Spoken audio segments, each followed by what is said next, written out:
Everyone thought that he was a weak village boy, but he turns out to be the reincarnation of the strongest dragon, who was unfairly killed by humans many years ago. Even though he had helped humans fight against various demonic beasts in the past, humankind's hatred for dragons was so strong that they sent a group of incredibly strong adventurers who managed to enter the ancient dragon's lair and trap it completely.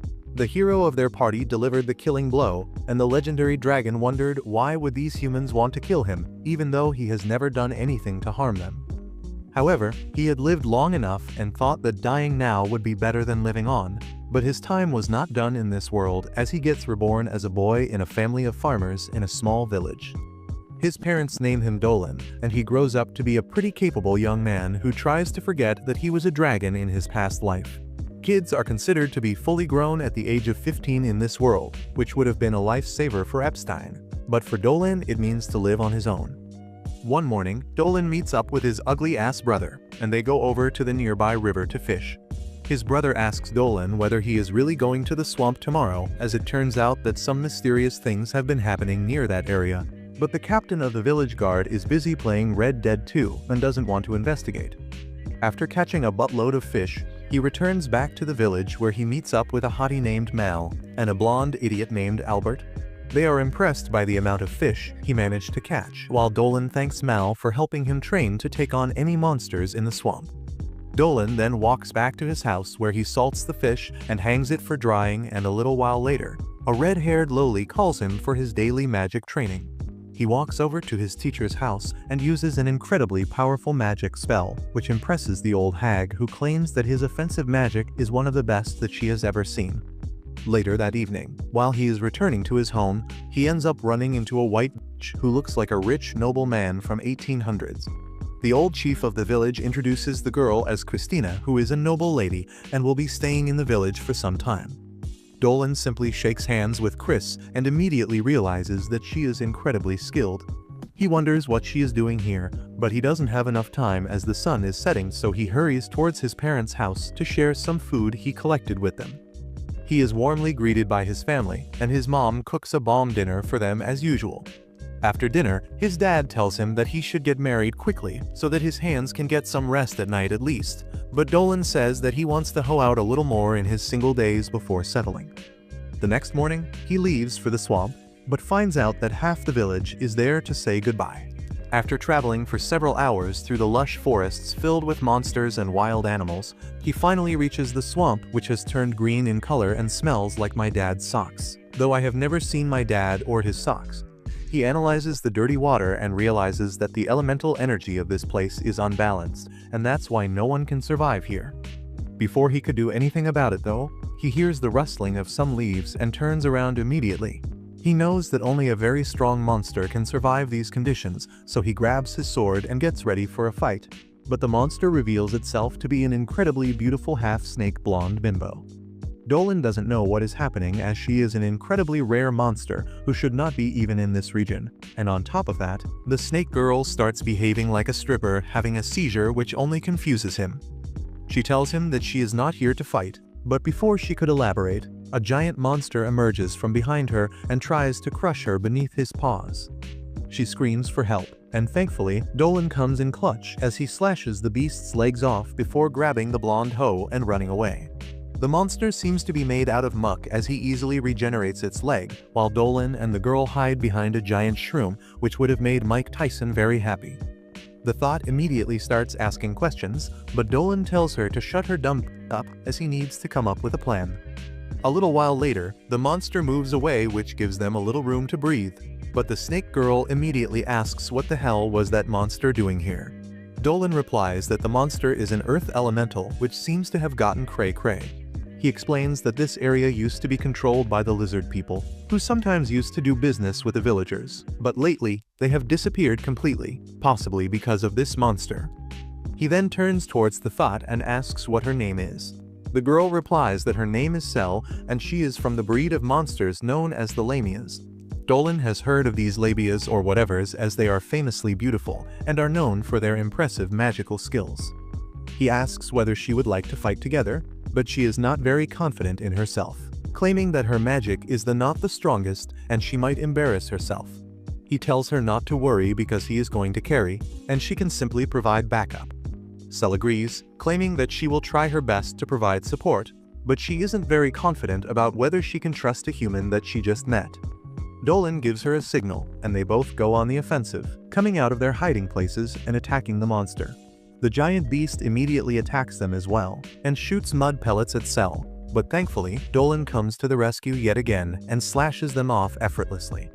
Meanwhile, Cell takes advantage of this situation and chants a very powerful spell which creates a red magic circle out of which a giant snake emerges and starts choking the earth elemental. Cell starts having trouble maintaining the spell, but this was enough of a distraction for Dolan to quickly gain ground on the monster. The monster destroys the snake spell and attacks Dolan, but he manages to dodge it before jumping on top of the mud demon, slashing it cleanly into 2 pieces. Cell is relieved to see that they have won, but the monster ends up dropping all over her, getting her dirty. Dolan immediately rushes over to her, checking whether she was hurt, and then thanks her for helping her take down the elemental beast quickly. He claims that she must be cold and dirty and should get clean, so by the time night falls, they manage to find a small shack.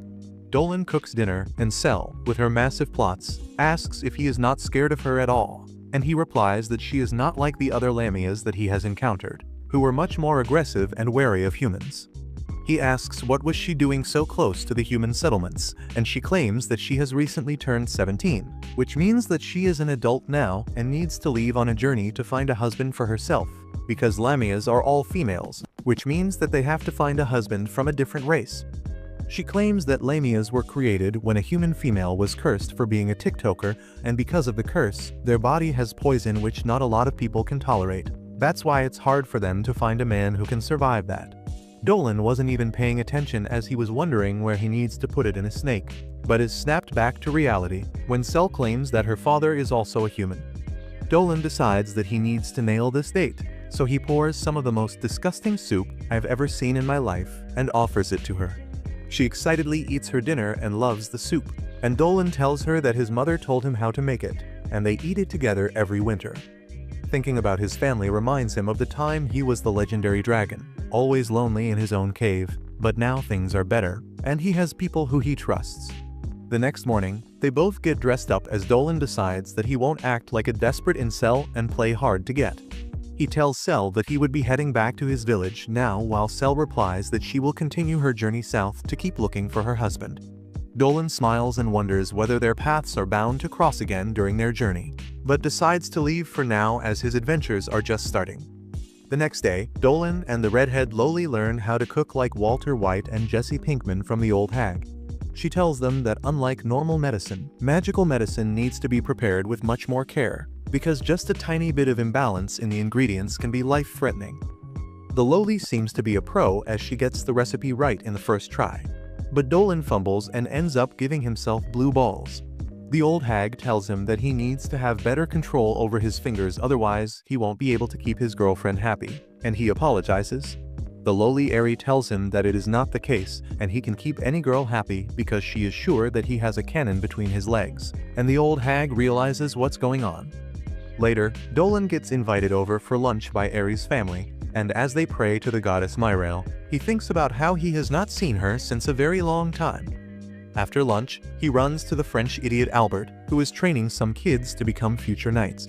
They stop training as soon as they see Dolan and rush to show their progress, but he is not interested. He tells them to take a break instead, and then suddenly, he senses the presence of a monster coming from the forest. Dolan doesn't say anything about it to anyone, and enters the forest alone at night to find that it was actually Cell whose presence he felt earlier, and right now, she is in the middle of a hot sponge bath. She freaks out on seeing the pervert Dolan staring at her without any hesitation, and falls back. Dolan quickly catches her and Cell covers her plot as she tells the pervert to stop watching her, but he asks why. Like a total Chad, Dolan says that all living beings are attracted to beauty, so there should be no shame in watching her. That earns him a tight slap, and even after covering up, Cell is upset at him. Dolan still doesn't understand what he did wrong, but he changes the topic and asks Cell what is she doing here. She sadly says that all the men she met on her journey were sissies who were afraid of her, so she came back to find Dolan so that he could help her. Dolan thinks that he lucked out to have this thought back, and says that he had been wishing to see her again. He suddenly realizes a way to get her to stay longer, and then asks what does she think about staying with him in their village. Cell thinks it is impossible because people will be afraid of a monster like her, but Dolan explains that they already have demi-humans and beastfolk living with them, so she would be eventually accepted. As for her being a Lamia, Dolan believes that people would be afraid at first, but her gentle personality and enormous plot would win them over in no time. Cell is overjoyed at the idea that she can be friends with humans, and gladly accepts to live with Dolan. He tells her that living with him will have some good perks for her, and she can have his life energy anytime she wants because that is like crack for Lamias. He stretches his hand towards her and Cell nervously takes it. Dolan sends some of his life energy into her body, and Cell feels a river flowing between her legs. After she is satisfied and smiling, Dolan tells her his plan. A few days later, Cell begins leaving delicious boars and fishes outside the village as a gift for villagers. The roided-up knight captain and his troops are confused. The captain knows that Lamia are powerful and dangerous monsters, and he doesn't understand why would one leave her prey here. He decides to inform the village elders about it. Everyone doubts that the monster who is leaving delicious meat can mean harm to them, but the knight captain says that they can never trust a monster and suggests that they form a unit to kill her. Others agree, but think they should request backup from the capital, but the old hag doesn't agree with them. She tells the knight captain that no matter how much he cares about the village, he should not take rash decisions without considering all things first. Just then, the lowly Aerie comes to the room with a weird pot in her hands, and tells the hag that she did the fortune-telling just as she asked her. The old woman checks the results, and says that the fortune reading says that the appearance of a snake is a good fortune, so they must not harm the Lamia. Dolan was chopping wood outside and listening to everything. He is delighted when he hears that the old witch has convinced everyone to give the Lamia a chance, and in the evening, he runs to the forest to share the good news with Cell. He tells her that there is no immediate threat to her, and now they are ready to move to the final phase of their plan. The next morning, all the capable fighters of the village and the knights gather for a joint training. Captain Balin tells them about the monster called Lamia and says that they need to stay on guard against her. However, all the important people in the village are here, and that is just what Dolan needs for the last part of his plan. Balin and Mal aside, the most important person for his plan is the priestess, who is greatly valued in the village because she can use healing and purification magic. She represents the church and has the power to declare Cell good or evil. Dolan wishes that everything goes well and the priestess doesn't judge Cell as evil. He looks towards the forest where Cell is trembling with fear and anticipation. Last night, Dolan told her his plan, which included him jumping into the den of low-level monsters and Cell saving him from them. She is not sure about it now and wonders when is she supposed to take action. Dolan is also waiting for that moment patiently when a soldier comes running from the forest and tells the captain that he found the monster. However, the monster the frantic soldier is talking about is an angry giant armored bear whose sight makes all the knights crap their pants. Captain Balin tells everyone to slowly head back because fighting the armored bear is trying to headbutt a moving truck. The kids start running, but the redhead boy falls to the ground, and the bear starts approaching him. Dolan rushes to save the boy, thinking that the only way to stop the armored bear is using his dragon powers. However, just as he is about to reach the boy, Cell leaps out from the bushes too, and shields both of them with her body, suffering a severe injury from the bear's claw in the process. Everyone is dumbfounded to see this, and then Cell turns towards the bear, using her innate hypnotic powers to send it back to the forest. Dolan asks Cell if she is fine, but she asks him if he is blind and can't see the blood gushing out from her wounds. Just then, the knight captain slams his weapon on the ground and tells Cell to get away from the villagers. Balin asks him to come too, but Dolan asks him not to hurt Cell because she saved his life and he was not taught to repay kindness with cruelty. Balin decides to question Cell before anything else, and asks if she has been leaving the offerings outside the village. She affirms, and then bows before him, asking him to let her stay in the village. She talks about how she left on a journey following the customs of her species, but it was too lonely and scary experience. She just wants to stay in the village for a bit, and swears that she has no hatred towards humans and she won't harm anyone. No one is afraid of her anymore, and Balin turns to the priestess for her opinion. The priestess is standing still, staring at the sky as tears flow down her face. A divine light shines on her, giving her a message from Goddess Myro. After the divine message ends, the priestess declares that Cell is not evil and the goddess told the villagers to live in harmony with her. She approaches Sel and tells her that she is welcome into the village. Sel lifts her head to thank her, but then suddenly faints because of the blood loss. Dolan catches her, and she is hurried to the village for treatment. The next day, Sel has recovered enough for Dolan and others to show her to her new house that comes with a fully furnished bed with cushions and a stuffed toy. She is moved by the gesture of the villagers and thanks them. Balin says that he should be the one thanking her for saving his son's life, and then apologizes for pointing his weapon at her. Everyone welcomes Sel to their village, and then Dolan introduces himself to her in front of everyone to pretend that they didn't know each other from the get-go.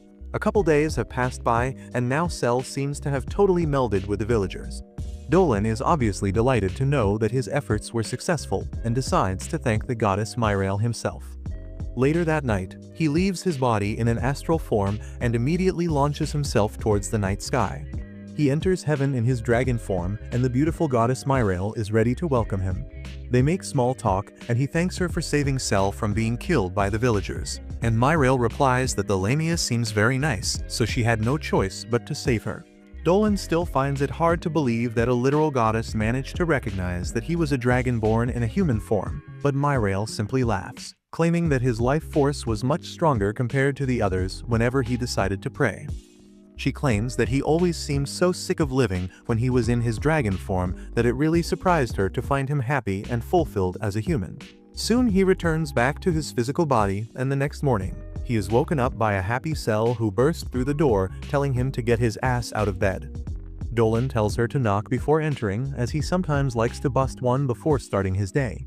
Sel apologizes but claims that he needs to get up as today is going to be an amazing day again. It turns out that Chris, the Night Woman, is having a practice sparring match against the Vice Captain Mal. The entire village is standing around them, watching them go at each other, while the men try to decide who is more strong and independent. Chris notices that Mal is holding back, so she asks her to go all out this time. Mal obliges and charges ahead with full speed to show this city thought how things are done in the country. She attacks Chris with her dagger and sword, but the city girl is actually quite skilled herself, and she blocks her attacks before finding a gap and striking the sword out of Mal's hand, disarming and defeating her. Chris immediately pulls Mal up back to her feet, claiming that she is one of the best fighters that she has ever sparred against, which makes Mal blush as she starts questioning her sexuality. Later that night, Chris and Mal decide to head up into the tavern together where they order some grub, but the serving wenches are too thirsty for Chris since she looks like an average K-pop artist. Soon Balin and the others also arrive as the captain immediately asks Chris to drink with her. Albert the French warns her not to accept this invitation as Balin is an alcoholic just like my father who will drink till the morning and then beat his wife later. Mal tells Balin to piss off as she called dibs on Chris, so Balin decides to back off and instead starts playfully chalking his homies out while they scream yes daddy. Later that night, Chris returns back to her bed where she lays down and looks outside the moonlit window to find everyone enjoying with their friends, but she is a loner with no friends and no bitches. She heads out to the mountain for a late-night training sesh to get her mind away from the self-pity, but somehow Dolan and Sel end up spotting her. And seeing her all by herself, Sel decides to invite her over to her house so that they can train together on her bed instead. She shows off her bed filled with hay and an assortment of pillows, and then immediately jumps on it and asks Chris to join her too. Dolan wonders why are these hoes so thirsty and tells Sel to rein it in, but it seems like Chris is DTF as well, and she jumps on the bed quickly. Dolan decides to stand by the wall in style for some aura points, while Sel claims that she is really loving the village and hopes that Chris is having a good time as well. She tells Chris that she needs to drink some of milk that Balin's wife personally produces and claims that everyone in the village loves drinking Balin's wife's milk. Chris is kinda weirded out by this, but different strokes for different folks, so she lets it go. Dolan starts talking like a main character about how life in village is hard and honest, but the girls are not interested in that horse crap as they pull Dolan back into the bed with them for a fun night. The next morning Dolan makes his way to the tavern where everyone is drinking the milk that Balin's wife freshly squeezed out, while he openly challenges anyone to drink his wife's milk more than he can. Weird, but okay. Soon Chris enters the tavern, and she is immediately greeted by friendly faces all around, while Balin calls her over to try some of his wife's fresh milk. Chris decides to give it a try and engage in this weird custom. She chugs an entire mug down in one sip and realizes that the milk is actually freshly squeezed, and watching Chris guzzle down his wife's milk gets Balan excited as he immediately challenges her to a drink-off. They quickly start chugging of glass after glass, while his wife worries that at this rate, she might end up going down a size. At the end though, Balan turns out to be all talk as he can't drink anymore and ends up losing to Chris, who has no trouble keeping all the milk down. Anyways, a little while later, Dolan takes the two back to his farm to make them do some hard labor, which Sel is pretty happy to do as she plants down the potatoes unevenly, while Chris starts punching the soil like a knucklehead for no reason. Before he could teach her something though, one of the guards runs up to them and tells them to immediately come towards the village gate. They immediately start running and soon find Balan alongside some other villagers already at the gate. Once there, an outsider commissioner immediately has both Dolan and Sel surrounded by a bunch of guards as he asks whether he is the one who brought a Lamia monster in the land which belongs to their king. The village priest immediately claims that the Lamia has been vetted out by the village oracle herself, and she has confirmed that her references match out and she is not evil. The commissioner however claims that he doesn't doubt Goddess Myrel's wishes, but if she has to live like a citizen of this country, she must go through procedures of the government. Dolan finds this fishy, so he requests the commissioner to let him accompany them to the capital, and the commissioner agrees. Just like that, both Dolan and Sel are escorted by the royal guards back towards the capital. Chris starts getting worried about this situation and decides that she should meet up with the headmistress of her academy as she has great influence on the government, so she uses her spells to boost her speed and leaves for the capital herself. She reaches the capital before Dolan and Sel, who are still traveling in the carriage, and immediately gets a meeting with the elf headmistress named Olivia. She tells her to sit down and claims that Sel will not be eliminated since she has Myrel's blessing, but tells her that a high-up mage in the government named Kay sees Sel as a threat because of some recent kidnappings. Chris claims that Sel would never do anything like that, and Olivia agrees, claiming that the Lamia was nowhere near the disappearances, but suspects that Kay simply wants to have Sel killed illegally for some other reason. However, she plans to interfere somehow and save Sel's life. On the other hand, the carriage stops in the middle of nowhere, and the commissioner calls them outside to give them a shocking tip, before leading them to Kay. The creepy witch welcomes them with a fake smile and then dismisses the commissioner to do his duties.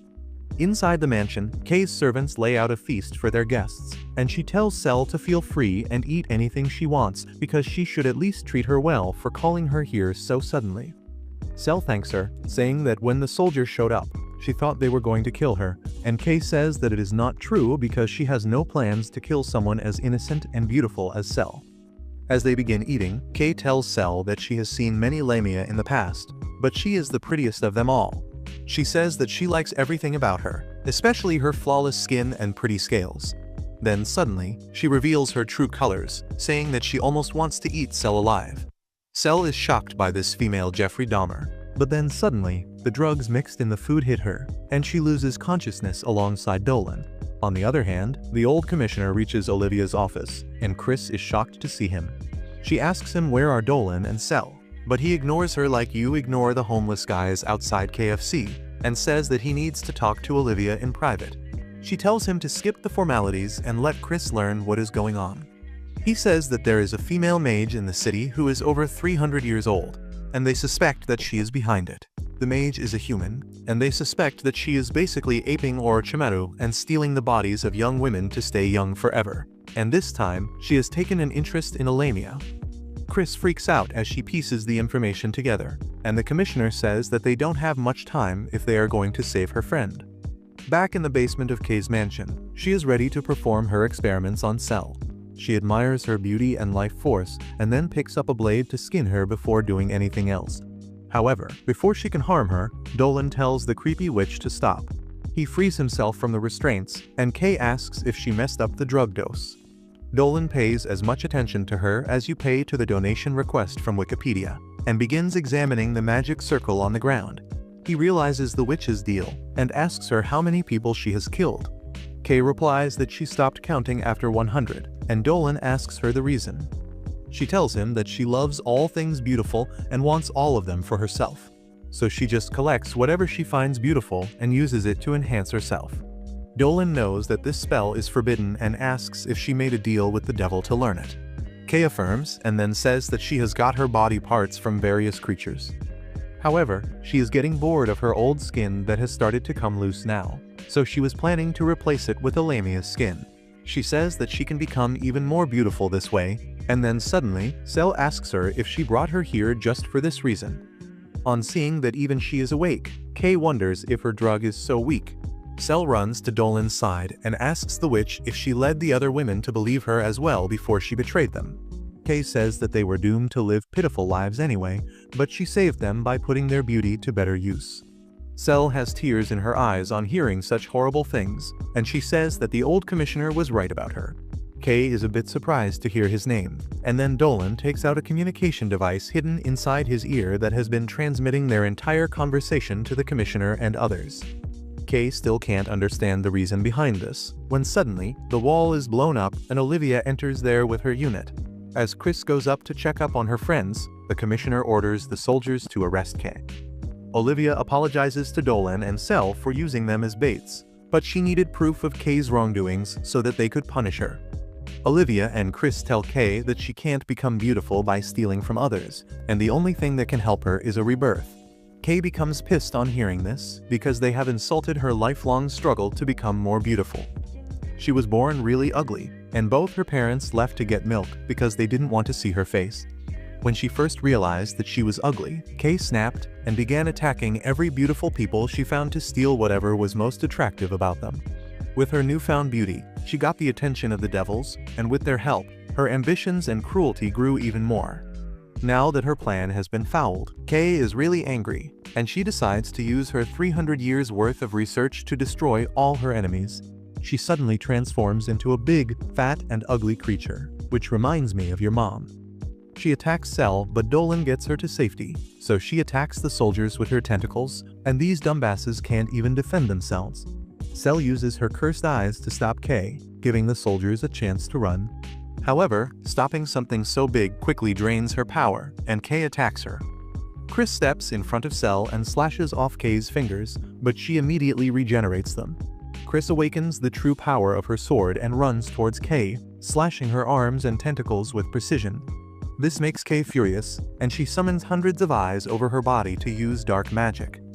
Chris somehow blocks it, while Dolan draws a magic circle on the floor and tells the girls that he will handle things from here. Chris trusts him and backs away, and Olivia sees that Dolan has drawn 2 magic circles on the floor to use an attack spell and a barrier spell at the same time. He activates his magic spells, covering Kay in a barrier and then shooting magic arrows at her. Her body disintegrates because of the attack, and then the barrier compresses and explodes, leaving no trace of her. The next day, Dolan and Cell are in Olivia's mansion, where he begins to tutor Cell because she has to give a written exam to get her paperwork. Cell apologizes for getting them locked up in this mansion because she used her cursed eyes last night. Dolan tells her that it is no biggie, and they begin sipping tea. Soon, Chris arrives there to check up on Cell's progress, and not much later, Olivia and the commissioner also arrive there.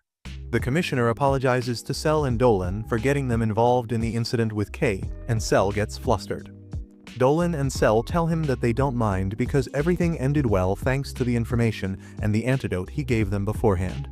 The commissioner then gives Cell her documents allowing her to stay in the village without giving any exam, and she is really overjoyed. After that, Olivia takes Dolan to meet a guy named Denzel, who is the son of the old hag in the village. Denzel and Dolan catch up on old times, and then Cell introduces herself to him. Denzel says that his mother writes about her in her letters, so he knows about her. He then offers to give Cell a tour of the city, and she gladly accepts. However, she realizes the harsh truth of how everyone is afraid of her as she tries to help a boy in the market.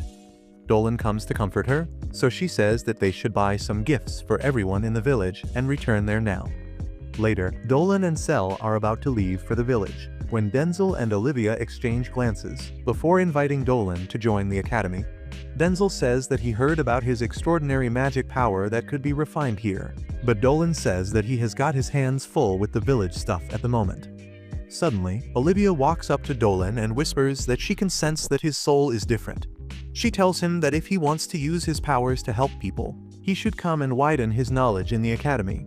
Denzel also tells him that if he learns more, he will be able to protect the village better. Dolan says he will think about it, and Cell becomes sad, thinking that she is going to be away from him. Soon after that, Dolan and Chris help in training the village kids, while Cell and Balin watch them from the sidelines. Cell suddenly begins recalling the offer Dolan got to join the academy, and she worries that he will leave her behind and go someplace far away. While she is lost in thoughts, the village kids begin playing with her tail, and she chases after them. Dolan thinks that Cell has become an important part of the village now, and wishes that things continue this way. Just then, the exhausted Chris comes up to him with a request to explore the forest with him. She explains that there are many powerful and vicious monsters in the forest, and she wants to try out her skill against them. Dolan tells her that she should not venture into the forest without a good reason, and Chris says that one of the villagers told her that he can't take his pigs to the forest for grazing because of the monsters. She says that she will become a bodyguard for the pigs, because it is only right for her to help the villagers in any way she can. Dolan sighs as he wonders why is Chris so desperate to enter the forest that she would offer to guard pigs, but he decides to go along with her. Soon, a herd of pigs venture into the forest, guarded by Dolan, Chris, Balin, and some knights, and that reminds me of our politicians. Anyway, Cell looks at the knights who are wearing heavy armor, and Dolan explains that recently some unusual monsters have been spotted in the forest, so they need to take extra precautions. Soon, they reach the grazing grounds, and while Dolan and the girls stay back to watch over the pigs, Balin leads his men to patrol the area. One of the pigs ventures into the bushes, and the fat knight runs after it to bring it back. To his shock, the injured pig is yeeted towards him by a powerful blade tiger. The guard pisses his pants in front of this powerful monster, who thinks that he is another pig, so it attacks him. Luckily, Balin arrives there in time and smacks the tiger's head with his huge hammer. He warns the soldier to be more wary of his surroundings, and then ironically fails to notice a giant black ant that has crept up behind him. The ant monster attacks him, and it seems that it is too much for Balin to handle. Dolan and the girls hear Balin's screams, and they immediately rush towards him, only to find that he has already been defeated by the giant ant. The ant leaps towards Dolan next, but he shoots it down with an energy ball. Chris asks him what kind of monster is that, and Dolan says that it is not a monster but a demon from the underworld. This one is just a low-ranking scout, but it is still too powerful for ordinary warriors to handle. Chris asks him how does he know so much about demons, and he replies that he read about them in the old hag's books. He then tells Chris that he will pin down the monster, and she should use the chance to finish it off. She agrees and runs ahead, while Dolan hits the ant demon with a magic shot to weaken it. Chris uses this chance and slashes the ant's head. She is still unable to believe that she fought a demon, and then Dolan asks her not to tell the villagers about the demon. They reach the village, and at night, everyone gathers in the village chief's house. He returns from Balin's house after checking up on him, and tells everyone that Balin is still unconscious, though his life is not in danger anymore. While the villagers discuss about the unknown monster that was strong enough to defeat the captain of the village soldiers, the old hag arrives with good news. Balin was returned to his senses and should be fine soon, but the old hag can tell that he was injured by a monster that is more powerful than even the blade tiger. Dolan says that something bad is happening in the forest and volunteers to look into the matter, but the old hag tells him that they should live in harmony with nature, no matter what it throws their way. She tries convincing him that the monster who attacked Balin is a part of nature, and it only attacked them because they were intruding on his territory. Dolan says that they should at least investigate the problem because it could become more serious in the future. The old hag agrees to send him to the forest, but on the condition that he takes someone along. Chris volunteers for that role, but the village chief refuses, saying that they can't risk her life or they would not be able to face the academy headmaster who put her in their care. Cell was waiting for this chance, and she immediately gets up, saying that she will go with Dolan, and he cannot refuse her after seeing the determination in her eyes. The next day, Dolan and Cell pack their bags and head to the forest, and to their shock, they find Chris already waiting for them there because she is not one to sit quietly. Dolan asks her why is she here when the village chief refused to send her, and she replies that she likes the village, so she also wants to protect it from threats. And soon, their group runs into some giant spider monsters. As they defeat the spiders, another monster comes there. Chris is ready to fight, but Cell solves the issue without violence by offering the horned ape an apple. Chris is shocked and wonders where did Cell get this Pokemon Tamer aura from, but when she looks towards Dolan, she finds that the ape's kids are climbing him like he is their favorite tree. They decide to take a lunch break and share their food with the ape family. Chris asks Cell if she is not afraid of monsters, and she reminds her that she is a monster too. She then asks Chris to try feeding the baby apes, and she starts finding them cute as well. Dolan understands that the apes as well as the spiders they fought earlier were pushed out of their territory by a powerful monster.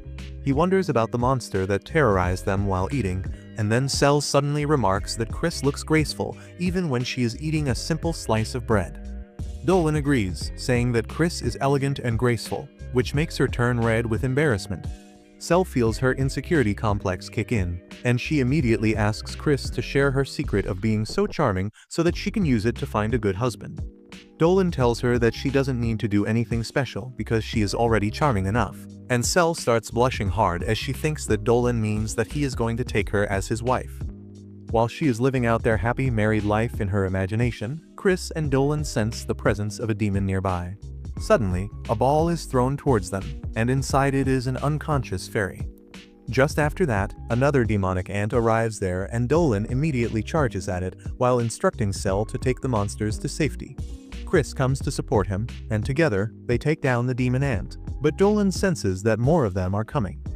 The demon ants are spread all around them, and two of them rush towards Cell. Dolan takes them down with his energy arrows, and Chris rushes to take down the remaining demons in that direction. Another demon ant charges towards Dolan, and at the last moment, its partner that was hiding behind it leaps ahead. Dolan stabs the ant on the ground, and for the one in the air, he morphs his arm into a dragon's hand and crushes it. On the other side, Chris finishes the demon ant, but then another one attacks her from behind. She can't even react in time, but luckily, Cell uses her magic to defeat it.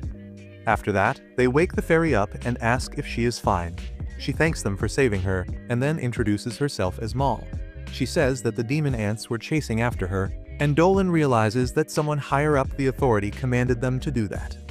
Maul tells Dolan and the girls that she needs their help because everyone is in huge danger.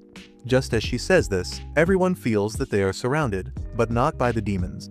Chris is about to draw her sword, but Dolan stops her. He can't sense any hostility from the creatures who have surrounded them, and instead, they seem to be wary of them. So he lays down his sword and Chris follows him. Suddenly, a tribe of the forest elves pop out from behind the bushes. Their leader leaps out in the open and tells Maul that he is here to rescue her. The atmosphere suddenly becomes tense, and Dolan and the girls are quite wary of the elves. Maul goes to the leader of the elves named Geo, and tells him that they are good people who saved her. Meanwhile, Dolan realizes that they are in the forest of elves.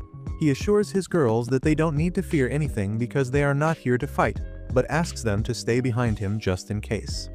Geo then walks to them and thanks them for saving his friend Maul. They are shocked because they were not expecting this, but then suddenly, the elf leader says that this forest is their territory, and other species are not welcome here. He asks them why did they come here, and Dolan explains the entire situation to him. Geo says that he understands that they didn't realize they entered the elf territory while they were busy investigating, and he will not hold them guilty for it. However, he asks them to immediately leave the forest because things are not good here right now. Dolan asks if he is talking about the demon soldiers, and Geo gets furious as he says that even right now, they are in the middle of a war with the demons. He begins heading back, but then suddenly, Chris rushes towards him. She has no civic sense at all apparently, and she grabs Geo as she asks him about the status of the war.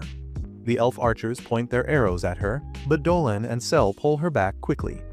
Despite that, Chris continues to tell Geo that the entire area might come under danger from the demon attack, so they should be allowed to help the elves. The elves are taken aback by this, and they stop seeing her as a threat. On top of that, they have seen Dolan and his party in action, so they think that they really might be able to help them. Meanwhile, Dolan pieces the information he got from Geo, and realizes that a gate to the demon realm must be present somewhere in the forest. He is certain that it is not fully open yet, or there would be a great number of demon soldiers in the forest. He decides to destroy the gate before it can open fully, even if he has to reveal his identity as a dragon, and get exiled from his village for that. He approaches Geo and asks him to let them fight alongside them, even though it means breaking the rules. Geo is uncertain, but then his younger brother Theo comes there and tells him that the lives of their people are more important than the rules some drunk old idiot made thousands of years ago. The other elves also trust Dolan and his group, and Geo decides to accept their offer.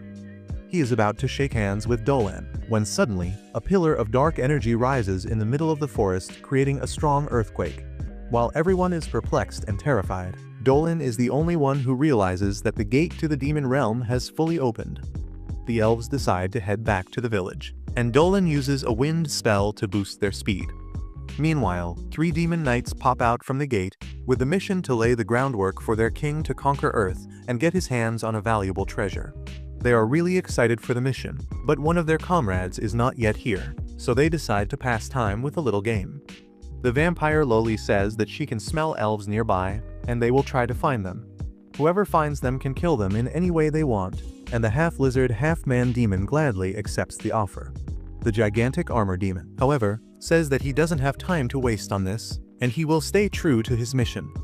His comrades call him a party pooper, and the half-lizard demon rushes ahead to find the elves.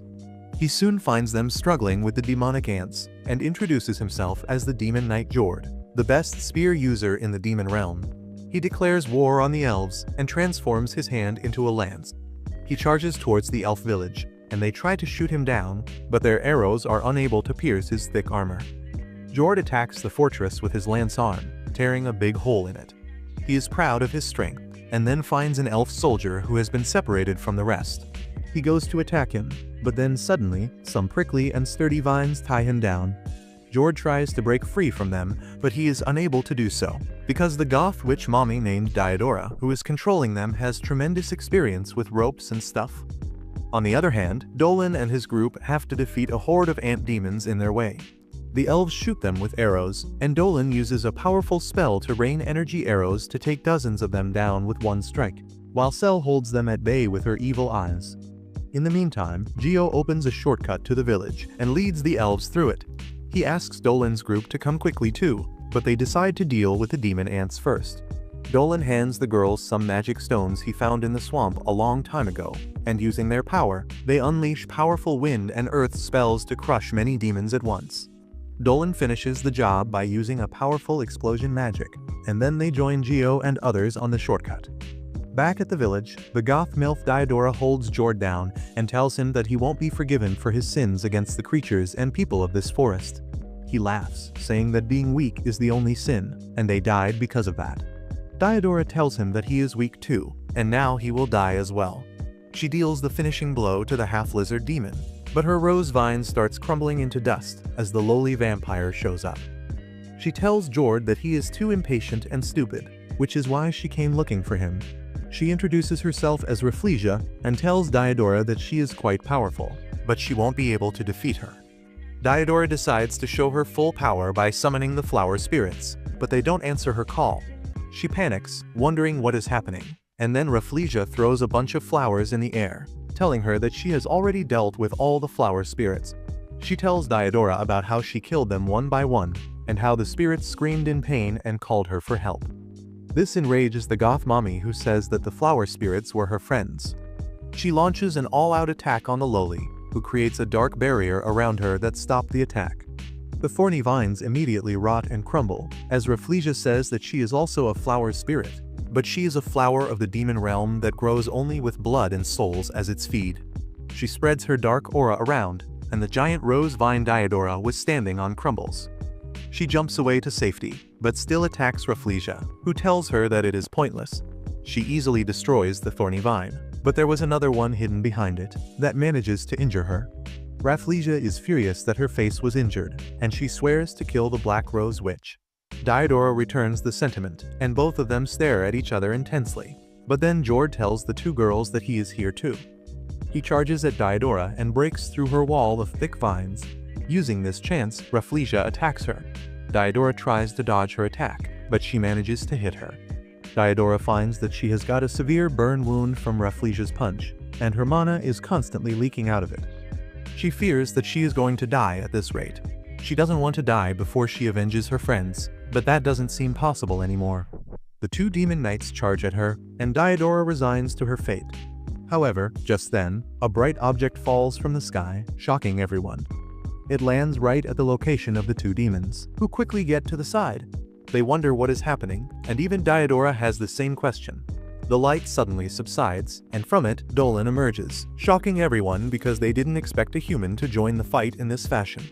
Dolan turns around to help the MILF back on her feet, but using this chance, Jord sneaks up behind him. He turns his hand into a spear to attack him, but then suddenly, Chris appears there and blocks his attack. Dolan tries to use this chance to slash the Demon Knight's head, but Jord manages to move back and suffers just a nick before backing away. Suddenly, Rafflesia appears behind Dolan and attacks him, but an arrow from the elves hits her and sends her away from him. She managed to catch the arrow, but she is furious that someone dared to shoot her. Dolan decides to end her quickly, but then the forest shakes once again as a pillar of magic power erupts from the gate. The lowly laughs because the strongest member of their group is finally here.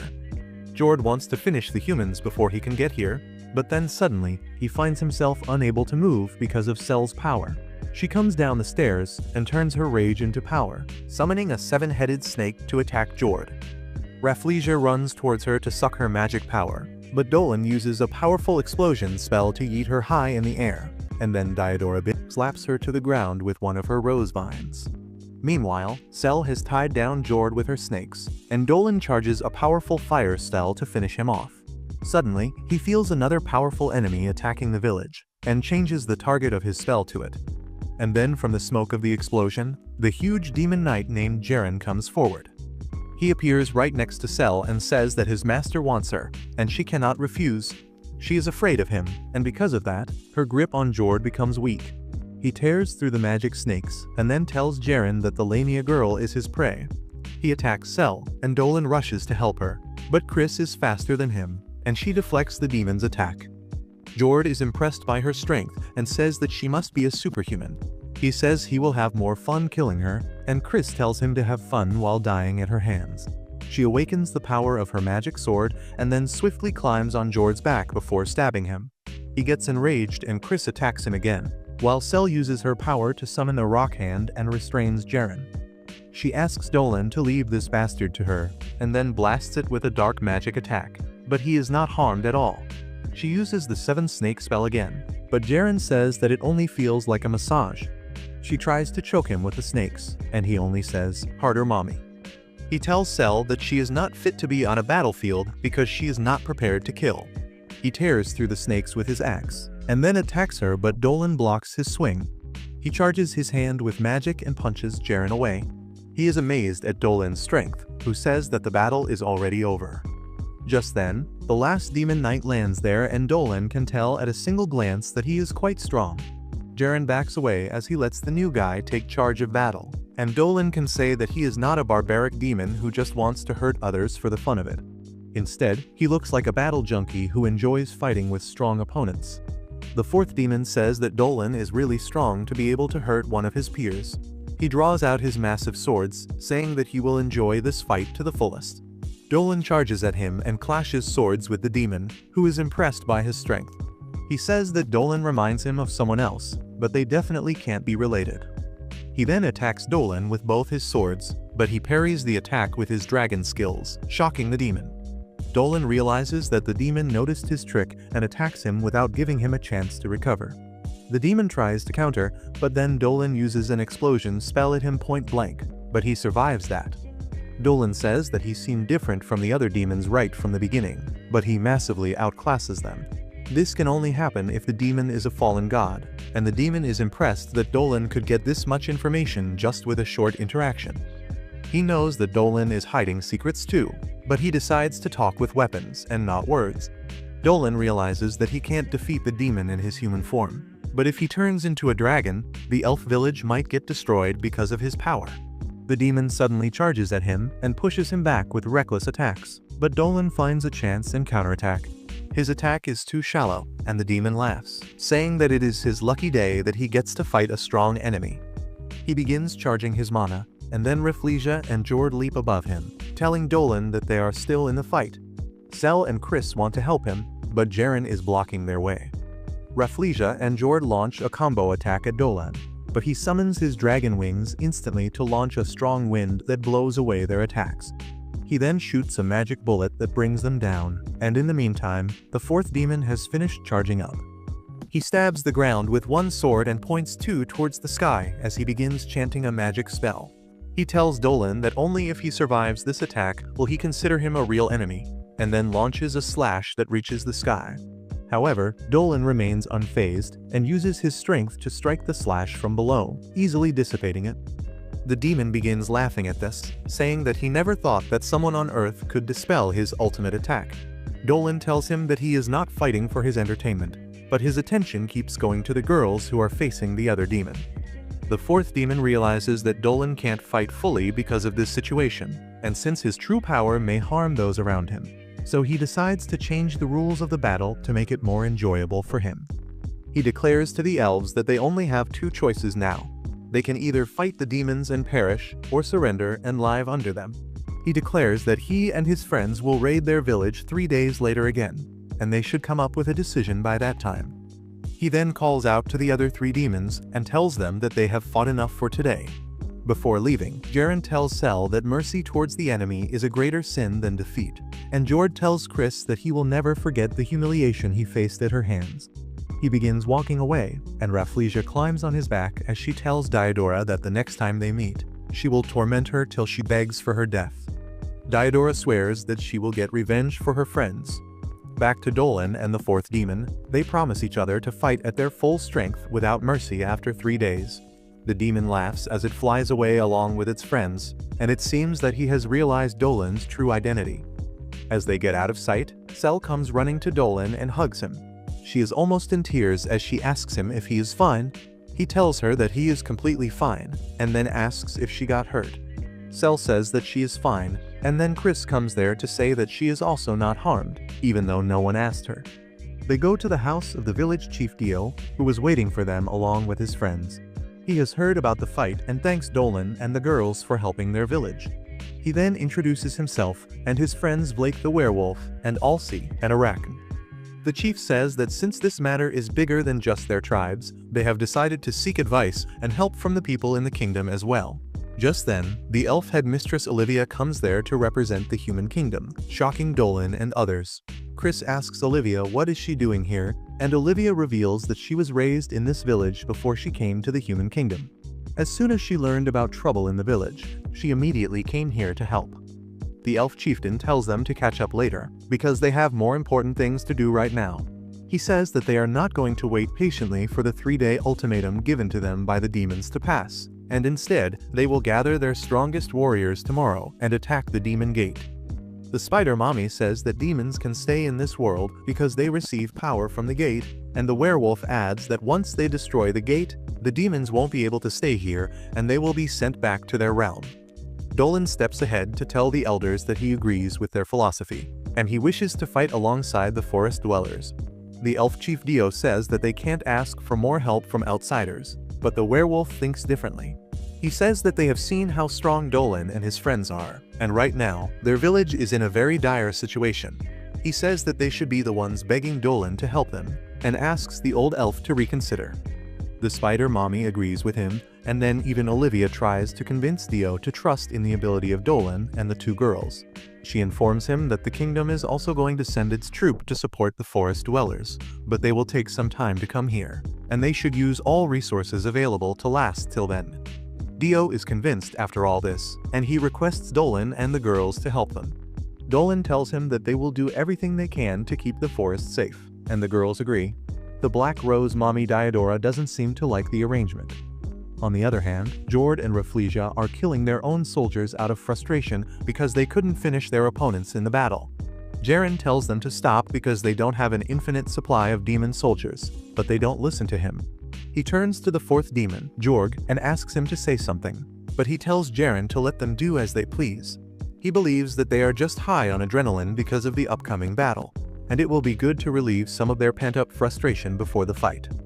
Jaren says that he is also excited about his fight with Sel, because even though she is not mature yet, she has the potential to challenge him.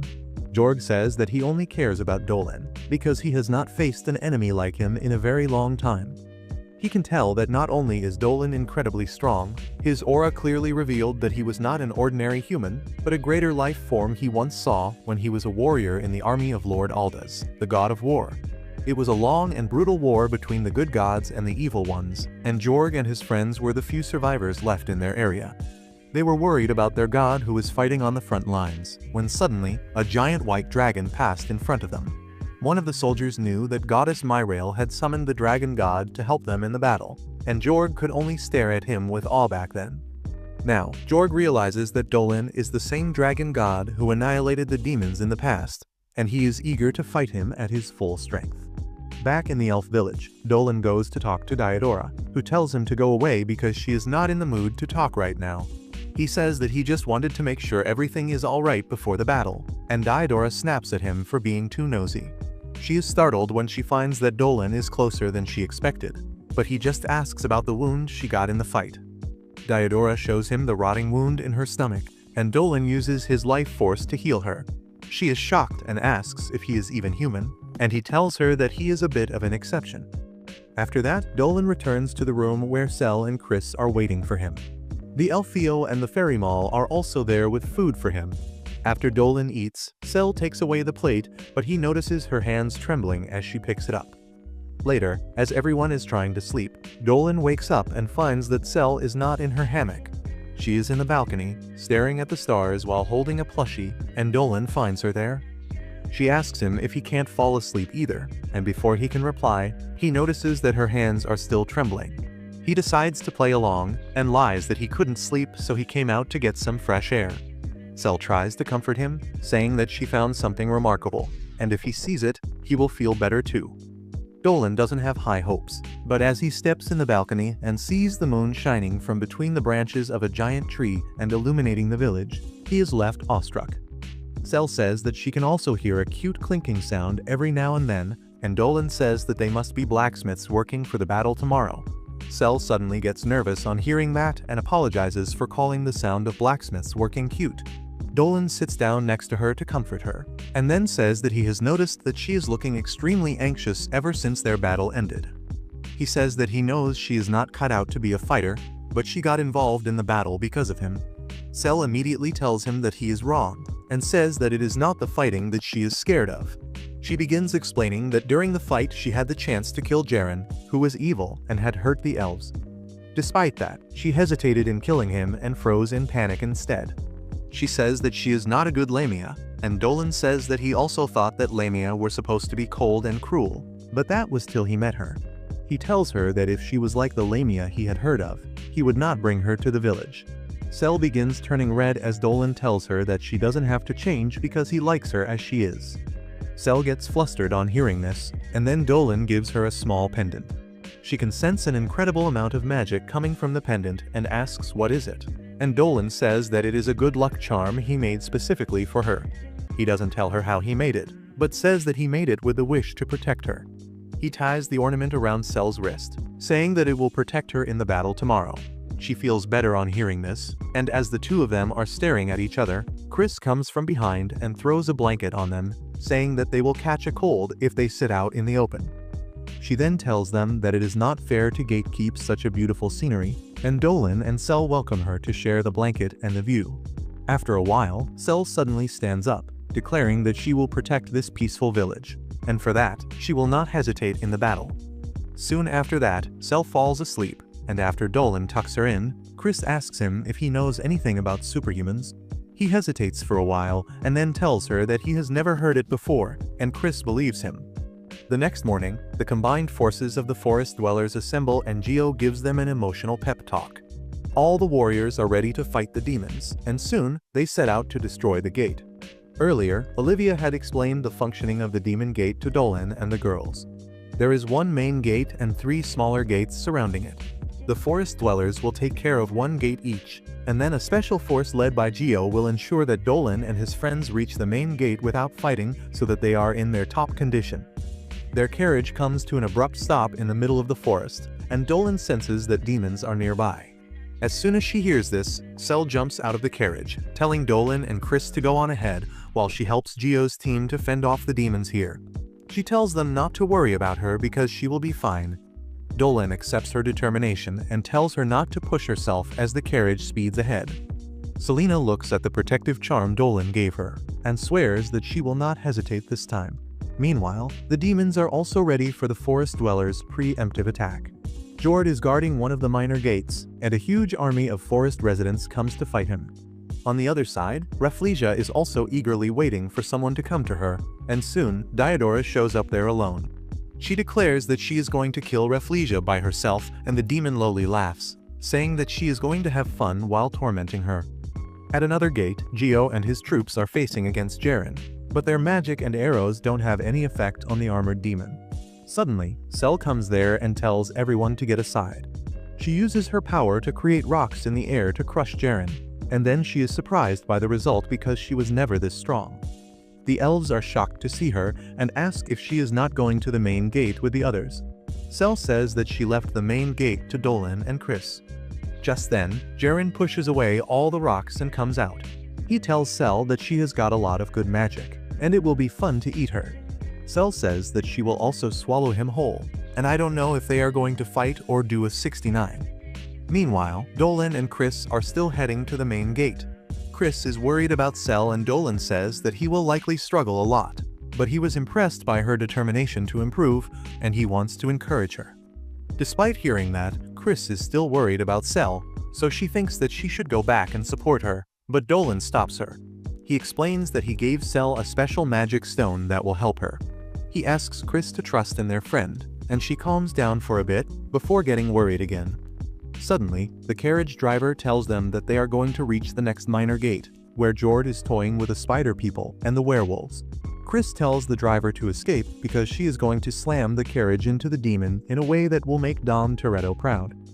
She tells Dolan to head to the main gate, and then speeds the carriage towards Jord, doing a drift at the last moment and slamming the carriage into him without harming the horses. Jord loses his balance, and then Chris strikes him to topple him down. The Iraqi girl behind her feels herself turning lesbian on seeing this, but Chris tells her to take her friends and leave the battlefield. Jord gets up and turns towards her, saying that he had been waiting for their rematch. Chris awakens the power of her magic sword, transforming it. Jord charges at her, but she dodges his attack and then leaps up to deliver a powerful blow, but the demon blocks it. They keep exchanging blows, and Chris manages to hit Jord's head, cracking a bit of his helmet. On the other hand, Rafflesia has been tiring out the goth mommy by sending only the demon ants after her. She decides to get serious eventually, and summons creepy tentacle vines from the ground that form a dome around them. Rafflesia says that they can fight without any interference here, and then releases her black mist. Diodora tries blowing it away with a strong breeze, but then Rafflesia uses the power of the flower spirits she has absorbed and throws it at her like a bomb. Diodora takes some damage from that, and she dodges the next attacks of Rafflesia, but finds that there are too many blasts that she cannot handle at once. Rafflesia keeps attacking her and disintegrates Diodora's vines with her black mist. She tells the goth mommy to entertain her more, but then Diodora decides to stop holding back her power. She summons vines with black roses on them, and a black aura starts releasing from her body. She says that she never wanted to use this power again, but Rafflesia forced her to. Rafflesia realizes that Diodora's true power is just like her, and she is thrilled because now they can do a competition about who is better at sucking life force. They both shoot their dark mist towards each other, but Rafflesia is the stronger one, and she overwhelms Diodora. She surrounds her in her black mist and begins absorbing her power, saying that she was all bark and no bite. Rafflesia starts enjoying the taste of Diodora's magic, and the goth MILF tells her to enjoy it well because it is the last thing she will ever consume. Suddenly, Rafflesia feels a sharp pain in her cheek, and then a black rose grows out of it. She screams in pain, and then numerous other vines grow out of her body, restraining her and squeezing her. She cries in pain as the rose vines begin to strangle her, and Diodora tells her that the result of the battle was decided even before they fought. She explains that yesterday, when she landed a hit on her and cut her cheek, she planted a very tiny black rose seed there. Once Rafflesia began to absorb her magic power today, the seed germinated and grew up in an instant. The demon Loli begins to cry that she doesn't want to die, but Diodora has no mercy for her, and she squashes her with her rose vines. Once the girl is dead, the vine dome disappears, but Diodora has used too much strength now. She falls to the ground, and as the demon ants surround her, she thinks that she is going to die. Suddenly, energy arrows rain from the sky, defeating all the demon ants in one go. Diodora looks up to see what is happening, and to her surprise, Dolan is flying in the sky with dragon wings coming out of his body. He comes down and casts a healing magic circle on Diodora, and then destroys the demon gate with a powerful offensive magic. Diodora thanks him for saving her life, and then asks if he is really not a human. Dolan looks at his wings, and then tells her that he is a human, but he was a dragon in his previous life, so his soul is still of a dragon. Diodora is amazed that she is seeing a dragon incarnate for real. She tries to get up because she wants to help Dolan, but he tells her that he can finish the fights faster on his own. Diodora tries to seduce him by showing off her jugs, but Dolan is unfazed like a total Sigma. The goth MILF gives up, and then tells him to be careful, because if he loses control of his power even for a bit, he can destroy the entire forest. Dolan tells her that he will be careful, and then flies away. On another battlefield, while the elves hold back Jaren, Geo and Theo tend to an injured Cell, whose tail has been impaled by a sharp branch. She is barely conscious, and she doesn't even understand why Theo is sounding so worried till she looks at her tail. She freaks out, and Geo quickly pulls out the spike from her tail. He is about to cast a pain relief spell on her, but then the magic stone Dolan gave her activates, instantly healing her wound. The two elves are surprised to see this, but then they find that Jaren is coming towards them. Theo tells Cell to run straight without looking back because it will take her out of the forest, but Cell doesn't want to abandon everyone and survive alone. Meanwhile, Chris is locked in an intense battle with Jord. Even though she is the more skilled one of them and lands constant hits, it is pointless since the red demon instantly heals. He says that her power is exactly as he expected from a superhuman, and Chris finally snaps, asking him what the hell does he even mean. The demon laughs as he realizes that the girl doesn't know what she is. He tells her that superhumans are a rare breed among humans that are much more powerful and smarter than even the best of normal humans. However, normal people look at superhumans with fear and disgust because they cannot accept them. Those words dig up a memory that Chris didn't want to remember, and she gets angry. Jord tells her that superhumans have killed demons, evil gods, and even the strongest dragon god as well. Chris is shocked to hear this, and Jord repeats that the hero who killed the dragon god was a superhuman. She suddenly remembers an old song about the dragon and the hero, but hearing about the details of superhumans somehow awakens her latent power. She charges at Jord, slashing his arms and legs without any difficulty. On realizing that he cannot win, he gives up and says that he wonders how did the dragon feel when he was killed by the hero. Chris slashes his head off, and after Jord vanishes, she begins thinking about the song that said that the hero and the dragon were friends. She realizes that the hero must have betrayed the dragon and killed him, and the dragon must have really resented him. On the other hand, Dolan finally reaches the main gate, where Jorg is patiently waiting for him. He bows to him, saying that ever since he saw him in the War of Gods, he always wanted to fight against him. Dolan asks him if he knows his true form. Why is he committing suicide by fighting against him? Jorg says that he is just a battle junkie, and since Dolan is in the body of a human now, he might actually be able to defeat him. He tells Dolan that he cannot use his full power in this forest, and suggests him to move to the demon realm, where he can use his abilities without holding back. Dolan accepts the suggestion, and they enter the demon realm to finish their fight. On the other hand, Theo once again tells Cell to run away and not look back. She leaves to fight alongside the other elves, and Cell is left torn about what to do next. She admits that she is hopelessly scared, and in the end, she could never bring herself to seriously harm her enemy. Despite that, she wants to return to the fight, but as the trees begin to close the path, she finds that her body is not moving according to her will. She starts crying, wondering what can she do now. Outside, the elves are holding their own against Jaren. Theo ties his arm with vines, and when he frees it, Geo shoots an arrow at his exposed joint, and another elf shoots a lightning attack to deal even more damage. Jaren praises their coordination, and then tells them that this level of attack power won't be able to take him down. Suddenly, his stomach turns into 6 tentacles with sharp spikes at the end. Everyone is shocked, and Jaren tells them that he can alter his entire body at will, and his armor and helmet are also part of his body. He attacks the elves with his tentacles, and Cell hears their loud screams. She tries crawling towards them immediately, but finds that her body is still in a lot of pain. Luckily, she can move now. She looks at the magic stone Dolan gave her, and asks him to give her strength so that she can protect her friends from being hurt. Outside, Jaren has defeated all the elves, and he is holding Geo by his head, asking if this is all his people can do. he tosses him away. But just as he is about to deliver the finishing blow, Cell comes there and ties him down with strong magic chains.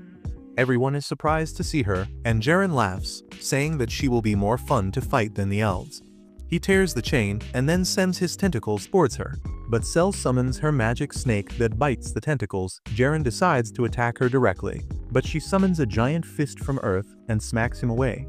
She then tells Theo and others to get away from her because right now, she is overflowing with mana, and she doesn't think that she can hold back her power.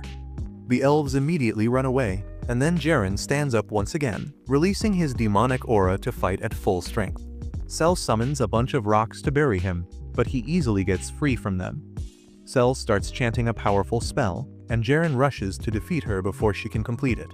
However, Cell is getting a massive power boost from Dolan's magic stone, and that increases the power of her magic eyes to hold the demon knight in his place while she completes her spell. She summons 5 snakes and sends them to attack Jaren, who breaks free from her control and fights back. However, Cell draws even more power from the magic stone, and the 5 snakes fuse to become a giant dragon head. Jaren is completely taken aback by that, and the dragon head bites him, ending his life. On the other hand, Dolan and Jorg are in the demon realm, ready to fight. Dolan transforms his left hand into a draconic form and spawns more wings to unleash his full power, and Jorg is smitten. He praises Dolan as the strongest of dragons whom even the evil gods feared, and then draws out his swords, saying that he is the most excited for this battle. Dolan tells him that he will pay for challenging him by getting deleted from existence, and Jorg says, "Nah, I'd win." He attacks first, but Dolan forces him to retreat. Jorg then summons lightning and earth magic, combining them into a powerful slash, but Dolan has no difficulty slashing it away. Meanwhile, on the surface, Cell, Chris and Diodora unite after defeating their enemies, and they decide to go to the main gate. Olivia is already there, and on seeing the place empty, she realizes that Dolan has gone to the demon realm to fight the last enemy. She finds a magic circle on the ground with a magic crystal there, and as the leaders of the 3 forest tribes come there, she quickly hides the crystal. Olivia tells them that Dolan went to the demon realm to fight against the demon knight, and the spider mommy suggests destroying the gate using this chance to ensure that the forest stays safe. The werewolf calls that a dishonorable act, but the spider mommy is ready to commit it for the sake of her people. Soon, Cell and others reach the gate too, and they are shocked to learn that all the elders are thinking of sacrificing Dolan to save the village. They say that in case Dolan loses, they will be doomed, but Cell confidently declares that Dolan will never lose. Chris agrees with her and says that her gut says that Dolan will win. The elders are not convinced, but as Diodora and Geo also support Dolan, saying that if they abandon him, their victory would mean nothing, they are forced to reconsider. Back in the demon realm, Dolan has the demon knight against the ropes. He still tries to fight back with his full strength, launching countless rapid slashes at him, but Dolan dodges all of them. Jorg fires a dark blast at him, and in response, Dolan shoots his dragon breath towards him, overwhelming his attack and causing a huge explosion. Jorg somehow survives that, and appears behind Dolan to launch a sneak attack. However, Dolan notices him, and chops off his hands one by one. Finally, he slashes the demon in half, telling him that this is the revenge of all the forest dwellers who lost their lives to him. Jorg tells him that he regrets nothing, and dying at the hands of a dragon is the greatest honor for him. He disappears with that, but Dolan's problems are still not over, because a powerful demoness spotted him after he used his powerful attacks, and she laughs, saying that the dragon god is not yet dead, and she can play with him again. Soon after that, Dolan returns to the surface without any incidents, and Cell runs to hug him. After that, they destroy the demon gate, turning the forest to normal, and everyone celebrates their victory. They return to the village, and at night, a huge party is organized. While Dolan enjoys drinks with Geo and Diodora, Theo comes there with Cell and Chris, who have been dressed like belly dancers. Dolan openly praises them, saying that seeing beauties like them in this dress is the ultimate reward for him. Just then, some elf girls take Chris away because they want to know more about her, and then Theo gives Dolan hints to spend some time with Cell. Following her advice, he asks Cell for a dance, and she gladly agrees.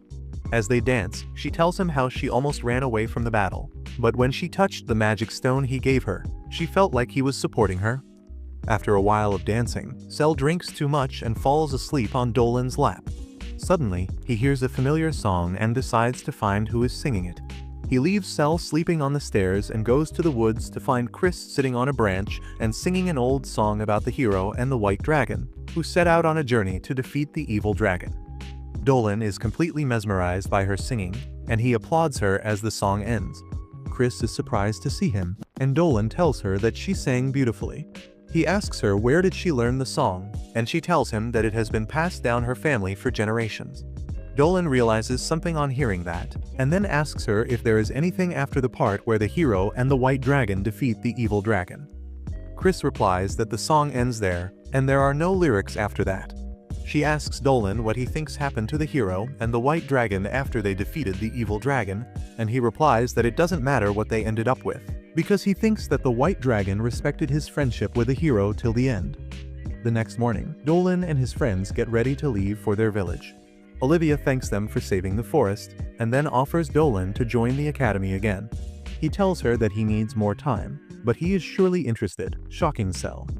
Diodora arrives there and gives Dolan some black rose seeds because they have a lot of medicinal value. However, that is not the only gift she wants to give him to show her gratitude. She suddenly kisses him, leaving everyone dumbfounded, especially Cell, who complains that even she has not done that with Dolan yet. Soon after that, they return to the village, and Dolan tells the girls that once they put their luggage in their homes, they should report to the village chief about everything that happened. They go their separate ways, but just as Dolan opens the door to his house, a hand pierces his chest, and he falls to the ground, losing his consciousness. The next morning, Dolan wakes up like nothing happened. He freshens up and then goes to his field to see his crops, and then Cell comes there to see him. He then goes to the village square and tells the kids about the story of ancient dragons. He says that all dragons are born from the same source, that is the first dragon god. He existed long before any life was formed, and even the gods came to being after him. As he saw the gods interact with each other in different ways, the dragon god realized that he was lonely, and he decided to create more dragons. To do that, he tore apart his body and created different mighty dragons from the different parts. He speaks about the various dragons briefly, and then says that from the heart and the soul of the dragon god, the strongest dragon of them was born. That was him in his previous life, but Dolan does not want to touch that subject. After the story is over, the kids run away, choosing dragons as if they are choosing Pokemon. Diodora and Theo are also there surprisingly, and they ask Dolan if he always tells kids stories about dragons. He says that he does that sometimes because they like to hear it, even though he started doing so for his little brother. After that, they head into the village market that has grown a lot bigger and prosperous, thanks to the forest dwellers coming there for business. Diodora says that is all thanks to Dolan for making trade possible between the forest people and the village, and then remarks that he and his friends are like heroes to them. Just then, an elf comes running there and asks Dolan if he can shake hands with him. More elf girls come there to get an autograph from their girl crush Chris, but Diodora lectures them about respecting her privacy. After the elves go, she begins teasing Chris about being shy around her fans, and when Cell tries to stop her, she uses the scent of the black rose to seduce her. After that, they stop to eat lunch, and Cell convinces Dolan to join her and the knights to hunt some meat. Dolan reluctantly goes to the forest with them, where Cell says that she senses an armored bear nearby and immediately attacks its cave to lure it out. Balin and other knights immediately attack the bear and kill it, but before they can harm its cub, Dolan goes to stop them. He asks them what the hell is wrong with them because they have no right to kill the armored bear since it was not attacking them. He says that they took care of the anomaly in the forest, and now the monsters can return to their territory peacefully, but Balin tells him to stop being a naive fool. He tells him that all monsters are dangerous, and they must hunt them to protect the villagers. He leads the knights ahead, and while Dolan is confused, Cell tells him not to think too much about it because apart from her, all other monsters are worthless as insects. Dolan is even more shocked by this, and when he returns home, he finds that his crops have wilted. Just then, the redhead Loli comes there and asks him why is he looking at the crops when he is going to go away soon. Dolan doesn't understand what she means, so she tells him that the old hag decided that everyone in the village should go their separate ways and find a place where they belong. This comes as a shock to Dolan, who doesn't understand why would the old witch do such a thing. He runs to talk to her immediately and finds her in a meeting with the village elders. He asks them if they are really planning to disband the village and send everyone away, and the elders say that they have already decided to do that. Dolan objects to their decision, talking about the power of their bonds, but the village head says that he hates this place because they can't prosper here. Everyone else agrees with him, saying that this village is a shitty place, and Dolan freaks out, wondering if he was the only one who loved the village. The next day, he finds a couple leaving the village early with their kid. Dolan wishes them the best of luck for their future, but as he tries holding the child, its mother pulls it back from his range. Dolan is left shocked by her actions, but he watches them go as he has decided to stay back and protect the village. Soon after that, his family also gets ready to leave the village and his mother hugs him, telling him that he is not a normal person, so she is sure he will be fine here on his own. Just after his family leaves, Chris also comes there and calls Dolan pathetic for being the only one staying in the village. After that, he heads to the village and finds that all houses are empty, except Cell. He goes there and finds Cell preparing soup for him. She tells him to cheer up because she can tell he is upset, but then he notices that her shelves are empty too. Before she can tell him the reason for that, Dolan hears an explosion coming from his house's direction, and he immediately heads there. To his horror, his house is on fire, and Chris is the one who started it. She coldly smirks, telling Dolan that she is not the only one who set the house on fire, because the other villagers are with her too. He is devastated on seeing this, and Chris says that she thought he was so adamant about staying in the village because he has a house, and now that he doesn't have one, he will be forced to leave. Dolan says that he won't leave the village even now, so Chris decides to burn his fields. Dolan stops her and then turns to Cell to help him talk some sense into others, but she has her stuff packed already because she is also going to leave on a journey. Dolan can't believe this, and his voice breaks as he asks her how can she do that after they fought together to stay in the village. He begs her to stay, but Chris asks him to stop acting like a pathetic simp. She tells him that they don't want to live with him anymore because he is not even a human. Dolan feels a shock on hearing this, and he asks her how she knows his secret.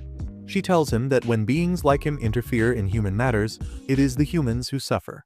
He falls to his knees as everyone walks away from him, unable to process what is happening. He finds himself sinking into a bottomless sea, wondering where did things go wrong because he only wanted to protect the village. Suddenly, he hears a voice, telling him that his feeling was just one-sided and the humans didn't like him even though he defended them.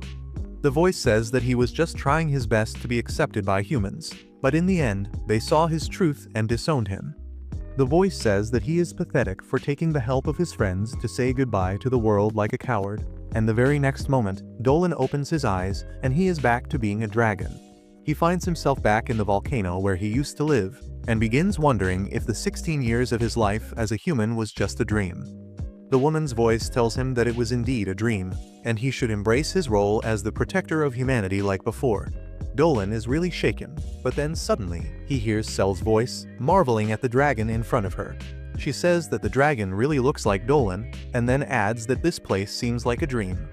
The woman's voice is perplexed that Cell made her way into her territory, but as she walks towards Dolan and identifies him, the mist of uncertainty vanishes. He asks her how did she come here, and she replies that when she went to sleep, the last thing she thought was about meeting him the next day, so her dreams brought her to him. Dolan sees a ray of hope in her, and asks if she really knows about him. Cell affirms, telling him about how they met and how he helped her win the acceptance of all the villagers. She talks about their adventures and how they saved the forest from demons. She tells him that he is surely the Dolan she knows, and then tells him that she wants to come closer. Dolan lifts her up, and then she clings to his body, telling him that he is really big. He thanks her for coming to rescue him, and then Cell suddenly starts feeling drowsy. Dolan tells her to rest, saying that they will definitely meet tomorrow, and as she falls asleep, she vanishes. With that done, Dolan turns his attention to the one who showed him the horrible dream. He tells her to come out, and she takes form out of the volcano's walls. Dolan says that he never thought that he would see the goddess of destruction and oblivion, and also his arch-enemy, La Carvis, after such a long time. He asks her how can she be here, and the evil goddess tells him that she came all the way from the demon realm to destroy him. Dolan tells her that she showed him quite a nightmare, and Carvis complains that she had all the right to do that because he abandoned her just like other dragons and gods who chose to end their long lives. She asks how the hell could he do that, and Dolan says that she is right, and he indeed gave up on his life as a dragon. However, after being reborn as a human and meeting so many people who care about him, he has learnt the truth. He declares that he did not have the resolve to keep living when he was a dragon, but as a human, he is going to live to his fullest and never take a step back no matter the hardships he faces. Carvis laughs at him, saying that he has learnt to say some cheesy dialogues, but she will not let him get what he wants so easily. She declares that he is still within a dream, which is her domain, and she is invincible here. She suddenly causes the ground to split, and from the magma, she summons an eldritch horror dragon that had given Dolan and the hero a lot of trouble in the past. Dolan doesn't even let her complete her monologue and hits her and her evil dragon with her tail, and then charges his mock punch to blow a hole through it. The evil dragon is destroyed by that attack, and Dolan says that he will need to wash his eyes with toilet cleaner to get that image out of his mind. He tells Carvis to be gone and hits her with another punch. She tries to stop him by apologizing, but it is too late, and she eats up the attack. She survives that somehow and then starts crying, saying that it is unfair that he is so strong even after reincarnation. Dolan tells her that his soul is the same even though he is a human now. He reveals that the evil gods have placed a curse of eternal reincarnation on him, which means that with each rebirth, his soul will degrade a little, and at the end, it will completely vanish. Carvis is not happy to hear this because despite their long-standing enmity, she thinks of Dolan as a friend, and he says that he thinks the same too. The evil goddess is happy to hear that, and she flies away, telling Dolan that she will come to play with him again. With that, his dream ends, and he wakes up in his bed. Cell comes outside his window to wake him up, and he tells her that he has a bad dream last night. He then asks her what would she do if she saw an armored bear during a hunt, and she enters his room to tell him that she would use her magic eyes to send it back home because they should avoid fighting at all costs. Dolan starts laughing at this, realizing that this is the real world. After that, they go to the local pub where Chris is drinking the cow woman's milk. Dolan tells her that he has decided to attend the Magic Academy after all, and Cell feels disheartened on hearing that. Chris asks him what changed his mind, and he tells her that he saw a dream in which their village was destroyed, and then he thought of the offer to learn more things at the academy so he can protect it. Soon, he goes to the city to take the entrance exams, and while everyone happily sends him off, Cell is worried that he won't come back to her. In the exam, Dolan solves the questions with a very old formula, and Carvis, who came there just to have fun with him, starts calling him a boomer. She cuddles with him, and to stop paying any attention to her, Dolan decides to meditate. However, the examiner thinks that he is sleeping off in the middle of the exam, so he gets pissed and takes his answer sheet, telling him that his practical exam will be conducted the next day. Meanwhile, in the village, Cell goes on a hunt with the knights, but she is lost in Dolan's thoughts. When Captain Balin tells her to be alert, she thinks that a monster has attacked them, and immediately uses her magic power to fight back. She ends up injuring the knights, and that makes her feel really bad about herself. Later, she returns to her house and starts reading a children's book. She thinks that it was Dolan who taught her how to read this country's language, and wonders if he is doing well at the academy. She is sure that he will become a great mage and help the village, and she wants to go with him too. However, she knows that she is a monster, and people in the city will be afraid of her. She thinks that it is fine if she is not by his side, because her main mission was to find a husband according to Lamia tradition. She thinks that while Dolan is studying in the academy, she will start looking for a husband, but as his face pops up in her mind, she realizes that he is the one she has been looking for all this time. She is now certain that she loves Dolan and she wants to take him back to her village, but she knows that he will not leave his village. She thinks that even though it will be the happiest moment of her life if she gets to live with Dolan, it might not be possible, and she needs to leave this place at once. The next day, as Dolan returns to the village after giving the exam, he runs to Cell's house to talk to her about something. However, she is gone and has left 2 letters behind, one for the villagers and one for him. In the letter to him, she writes that she is going to leave on her journey to find a husband. She apologizes for leaving so suddenly, but says that it would be hard for her to say goodbye face to face, so she is leaving the letters behind. Dolan panics on reading that, and he starts chasing after her. He even transforms into a dragon to reach her quickly. By the time it is evening, Cell has reached far away from the village. She decides to rest, still thinking about Dolan, when he passes right overhead. She panics, wondering what was it, but the next moment, Dolan is next to her. She freaks out on seeing him, and then gets awkward as he decides to walk alongside her. Soon, they come to the lake where they first met, and Cell says that even though it has only been few months, she feels like they have known each other for ages. Suddenly, Dolan starts talking about his academy exam, and tells Cell that he asked the instructor there if the students can bring their familiars to school. He told him that they can, and Dolan tells Cell that if she is fine with it, he wants to make a contract with her so that she can come with him to the academy. Cell feels like her dream is coming true, but she has not fully accepted that yet. She yells that Lamia are human-eating monsters, and if he is seen with one, everyone will fear and hate him, which will turn his student life into the most horrible time of his life. Dolan says that if someone says bad things about her, he will deal with them, but as Cell tells him that he doesn't need to do anything, she slips into the lake. Dolan immediately goes to help her, but she is still trying to convince him to give up on her. He tells her that he doesn't care if he can't make any friends or if others hate him, because he wants to see the whole world with her by his side. Cell is moved to tears on hearing this, and she hugs Dolan, saying that she really wants to go with him. They return to the village, and soon after that, Dolan gets the good news that he passed the entrance exam. After that, the village witch forms a contract between Cell and Dolan, and she is really happy that she can be with Dolan every time now. Soon, the entire village gathers to see them off. The redhead Loli who loves Dolan tells Cell that she will be coming to the academy next year, and asks her to take care of Dolan till then. With that, their carriage departs, and Dolan tells the villagers that if anything happens, he will come running to save them. He even gets tears in his eyes as he tells them to stay safe and happy, and Cell wipes his tears before they fall. Later, Cell starts drooling as she thinks that she is Dolan's lover now, but then she does a mental tally of the things that happened, and realizes that when Dolan asked her to stay by his side forever, he probably meant that as a friend, and they are not really lovers.